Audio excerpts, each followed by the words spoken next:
आज मैं आप लोगों को पीलिया झाड़ने का या पीलिया ठीक करने का एक अचूक उपाय बताऊंगा कि अक्सर लोग किस तरह से पीलिया को झाड़ते हैं। तो इसके लिए हम लोग पहला तरीका देखते हैं। ये हमारे पास एक केमिकल है जिसे आप लोग समझ रहे होंगे कि यह चूने का पानी है। अब चूने का पानी है, देखिए मेरे अंदर कोई पीलिया नहीं है। मैं अपने हाथ से आपको दिखाता हूँ कि किस तरह से ये हमारे पास आम की छाल है और आम की छाल को मैंने बासी पानी में भिगो दिया है। अब भिगोने के बाद मैं अपने हाथ को धीरे धीरे धुलूंगा और आप देखिएगा कि क्या होता है। मैं अपने हाथों से धीरे धीरे इसको धुल रहा हूँ। आप देखिए धीरे धीरे पीलिया जो है निकल रहा है। देखिए ये जो है पीलिया धीरे धीरे झड़ रहा है। इसका मतलब ये हुआ कि ये पीलिया धीरे धीरे ठीक हो जाएगा। और इस तरह से डेली 1 से 2 बार आप लोग आम की छाल का पानी और उसका आम के छाल के पानी का यूज करके जब आप अपने हाथों को धोएंगे तो आपके शरीर में उपस्थित पीलिया धीरे धीरे इस तरह से निकल जाएगा। और ये गांव में सबसे ज़्यादा प्रचलित इलाज है। अब मैं आप लोगों को एक दूसरा तरीका दिखाता हूँ जिसके द्वारा हम लोग पीलिया झाड़ते हैं या ठीक करते हैं, और उसके पीछे की मैं साइंस भी आपको बताऊंगा कि क्यों ऐसा हो रहा है। अब हम आपको पीलिया झाड़ने का दूसरा तरीका बताते हैं कि पीलिया को हम लोग कैसे ठीक करते हैं। इसके लिए मेरे पास इस बाटल में ये सरसों का तेल है। मैं इसको इस प्लेट में गिरा देता हूँ। और जिस भी व्यक्ति को पीलिया है उसके हाथों को इस तरह से मैंने घास ले लिया है और इसको चूने के पानी से मैंने भिगा दिया है। अब आप देखिए धीरे धीरे ये जब चूना का पानी गिरेगा इसमें तो आप देखेंगे कि इसमें धीरे धीरे आपका पीलिया कम होना स्टार्ट हो जाएगा। देखिए आप देख रहे हैं पीलिया धीरे धीरे आपका बाहर निकल रहा है।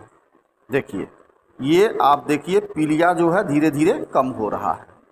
अब किसी बालक या बालिका को भी मैं बुलाता हूँ और दिखाऊं कि क्या उनको भी पीलिया है या नहीं। आप देखिए ये गाढ़ा घोल बन गया है और ये क्यों बन रहा है इसकी बात अभी हम थोड़ी देर बाद करेंगे। मैं किसी बालक को बुलाऊं, एक बालक आ जाओ। तो ये बालक पूरी तरह से स्वस्थ हैं।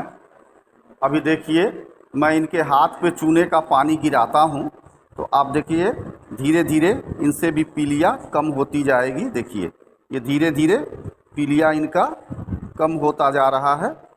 और देखिए इनके हाथों में भी आप देख सकते हैं पीलापन आ गया है। इसका मतलब ये पीलिया पूरी तरह से इनका ठीक हो जाएगा। लेकिन मैंने जो भी आपको बताया ऐसा कुछ नहीं होता है, क्योंकि पीलिया जो होती है उसकी पहचान ब्लड से होती है। और ब्लड में जब बाइलीरुबिन बढ़ जाता है तो बाइलीरुबिन बढ़ने की वजह से पीलिया हो जाता है। तो ऐसे केस में आपको डॉक्टर से संपर्क करना है और आपके बाइलीरुबिन और हीमोग्लोबिन और लीवर फंक्शन टेस्ट की जांच होगी, जिससे आपको पता चलेगा कि आपको पीलिया है या नहीं। इसमें ऐसा पीला रंग क्यों आया? क्योंकि सरसों का तेल जो है एक आयल है और जब हमने उसमें चूने का पानी मिलाया तो यह बेस है। दोनों मिलकर के इमल्सन बनाते हैं। और ये इमल्सन जो होता है, क्योंकि पानी में पूरी तरह से तेल मिल नहीं सकता है, बट इसको बार बार हम यदि मिलाते हैं तो हमको पीले रंग का एक इमल्सन मिलता है, जिसकी वजह से हमें लगता है कि पीलिया निकल रहा है, जबकि यह सत्य नहीं है। इसके पीछे की साइंस है कि ये इमल्सन बनता है। पहले प्रयोग में मैंने आपको दिखाया कि चूने के पानी में मैंने आम के छाल का रस मिलाया या पानी मिलाया। आम के छाल का रस जो है उसमें उपस्थित टैनिन जब चूने के पानी से क्रिया करता है तो कैल्शियम टैनेट बनता है, जिसकी वजह से चूने का पानी पीला हो जाता है और हमें लगता है कि पीलिया समाप्त हो गया। ये आप लोगों का भ्रम है, ऐसे पीलिया दूर नहीं होगा।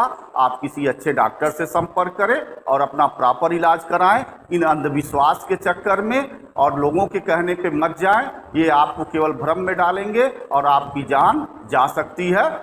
इसलिए आप लोग सतर्क रहें, सावधान रहें।